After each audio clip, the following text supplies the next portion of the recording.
आणि यानंतर एक ब्रेकिंग न्यूज आपल्यापर्यंत येते ती बघूया। आमदार गोपीचंद पडळकरांच्या फोटोला दुग्धाभिषेक घातला गेलेला आहे।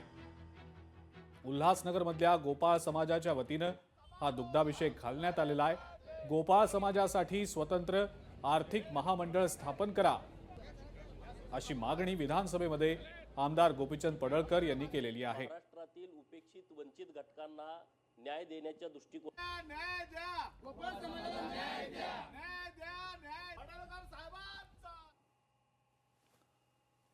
आमच्या समाजाच्या वरिष्ठ नेत्यांनी ही मागणी लावून धरल्यामुळे माननीय आमदार साहेब श्री गोपीचंद पडळकर साहेबांनी अधिवेशनामध्ये ही मागणी केल्याने गोपाळ समाजाला न्याय दिल्यासारखं झालं आणि पुढे माननीय मुख्यमंत्री याबाबत विचार करून आम्हाला न्याय देतील हीच आमची मागणी आहे।